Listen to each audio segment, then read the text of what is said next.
Orang yang takut mati itu sudah mati sebelum mati. Makanya jangan pernah takut mati. Kematian itu bukan urusan kita. Kita tidak dilibatkan oleh Tuhan untuk menentukan cara mati kita. Dan kita tidak akan dikasih tahu oleh Tuhan di negeri mana kita akan mati. Wahai kekasih, sampaikan suara ini. Tangis rindu ingin seperti dirimu. Baik, sekarang kita akan perjam melalui dialog dari gelombang kita dan juga kajian malam hari ini. Dan di ujung virtual sudah terhubung dengan Ibu Judis Joni yang ada di Jakarta atau di Bandung atau di Jerman, saya tidak tahu ini. Assalamualaikum Bu Judis. Waalaikumsalam warahmatullahi wabarakatuh. Mas Akar, apa kabar? Buya, sehat-sehat ya? Alhamdulillah, alhamdulillah. Ya. Buya tuh kayak tahu ya, saya tuh selama ini beberapa waktu ini memang sedang berpikir tentang kematian Buya, karena memang tadi yang Buya sudah mention juga kan usianya kan gitu. Tapi Buya, saya tuh ada 2 pertanyaan sama Buya terkait dengan kematian ini, karena saya bersyukur alhamdulillah sekali ada pandemi ini, karena saya banyak belajar gitu dari mana saja.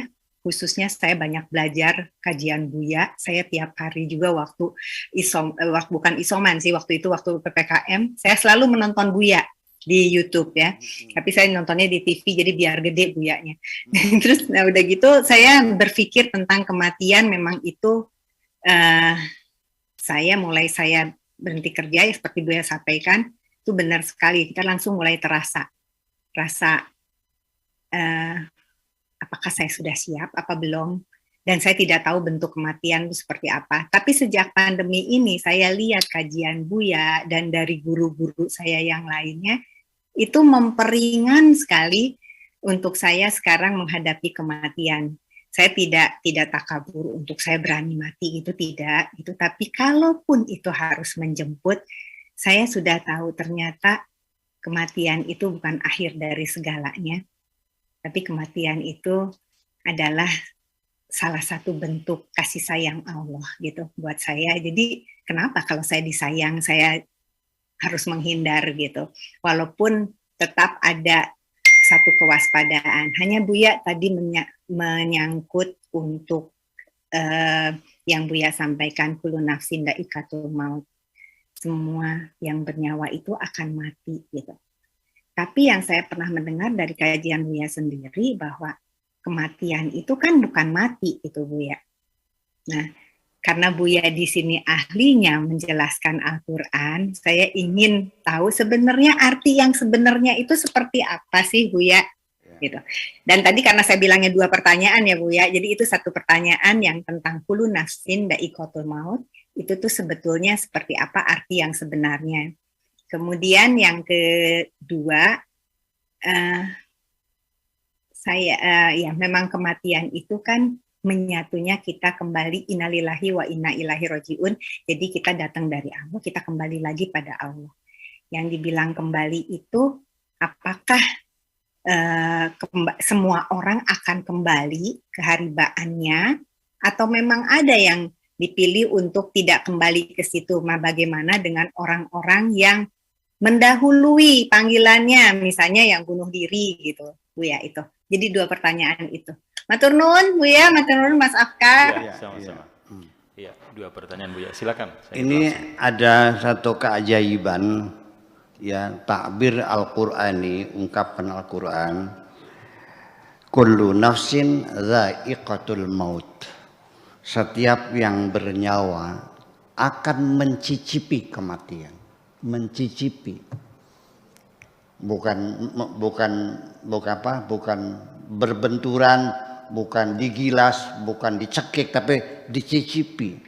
Kita sementara ini di awal ini bahwa kita tidak akan mengerti tentang kematian kecuali kita mengalaminya sendiri, baru paham mencicipi. Kemudian juga wafat dan mati 2 kata yang berbeda. Ya, mata itu mati, kalau wafat itu tawaffahumul mautu. Ya, disempurnakan. Ya, disempurnakan, dicukupkan wafat. Dilunasi. Ya.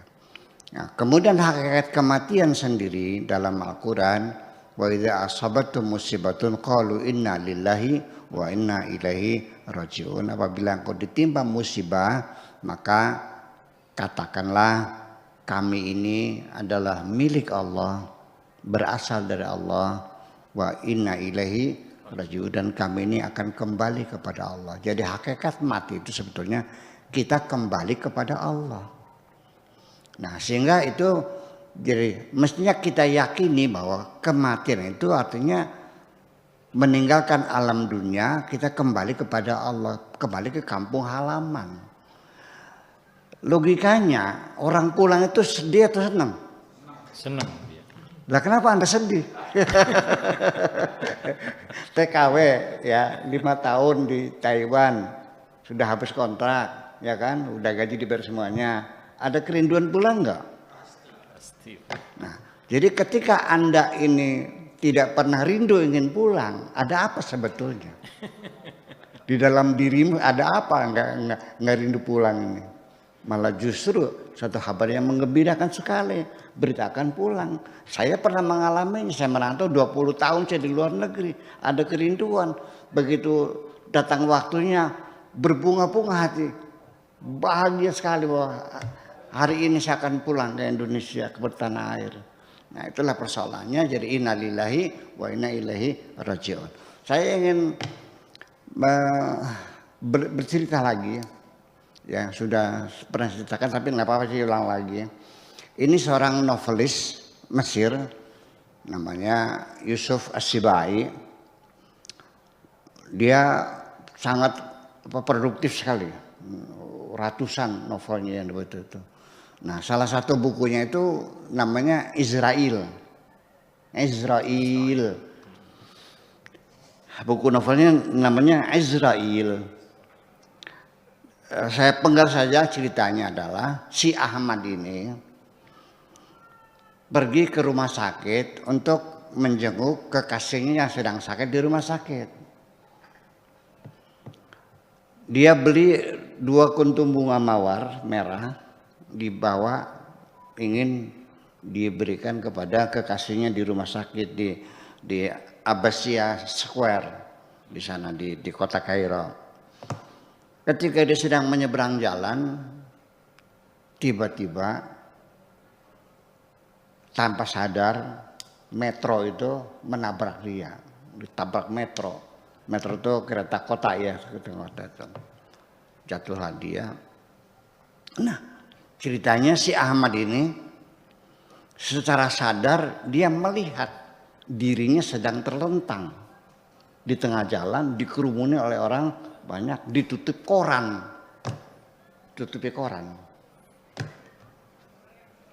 Itu aku katanya, itu aku itu. Kok kenapa begitu? Akhirnya dia minta kepada orang-orang suruh pergi. Ngapain kamu ngurumun saya? Tapi nggak ada yang memperhatikan. Dia jerit-jerit nggak ada yang mendengar. Lalu kata malaikat Israel, kamu udah mati. Itu jasadmu. Loh, jadi saya udah mati. Iya, kamu udah mati. Kamu rohmu sudah dalam genggamanku ini. Nggak bisa. Maksudnya apa? Yang saya beli mawar belum saya serahkan pada kekasihku. Jadi gimana? Ya tolong hidupkan lagi. Berikan saya kesempatan untuk hidup lagi. Terus untuk apa? Untuk menyerahkan bunganya pada kekasihku. Terus ya sudah. Jadi gimana? Oke, kata Israelnya. Saya akan kembalikan nyawamu ke dalam jasadmu, ke hidup. Tapi hanya satu.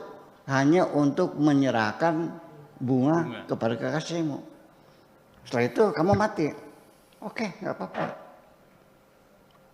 Ada syarat yang kedua, jangan kau ceritakan kepada siapapun bahwa kematian adalah sesuatu yang sangat indah dalam kehidupanmu. Jangan kau ceritakan. Kalau orang tahu bahwa bahwa mati itu kenikmatan yang luar biasa, nanti orang Pengen tidak mati semua. tidak dia mencegah dirinya untuk berbuat jahat. Ya minimal ada gunanya lah, ada orang takut mati. Minimal ya berbuat jahat nggak jadi takut mati sih. Ya keserakahan juga akan terkendali karena takut mati sih.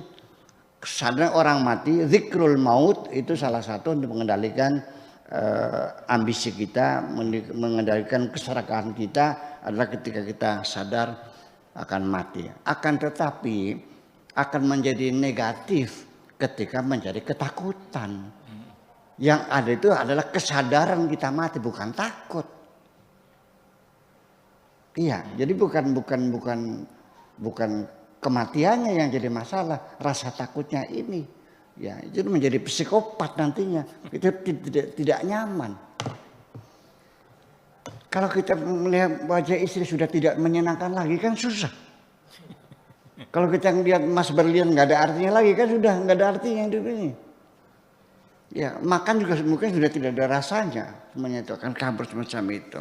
Nah jadi kembali lagi bahwa pada akhirnya kapan kita akan paham tentang kematian? Ya tunggu saja sampai kita mencicipinya. Ya kullu nafsin dha'iqatul maut, semua yang bernyawa itu pasti akan mencicipi kematian. Dan kemudian bahwa karena kematian ini juga dirahasiakan oleh Tuhan, tidak boleh ada orang tahu dan orang tidak akan tahu dan tidak boleh tahu. Itu karena kita tidak tahu kapan kita mati, artinya kita bisa menikmati hari ini dengan sempurna. Kalau kita tahu kapan mati, kita tidak nyaman hidup kita. Percaya atau tidak? Nyaman enggak? Kalau Anda divonis sebulan lagi,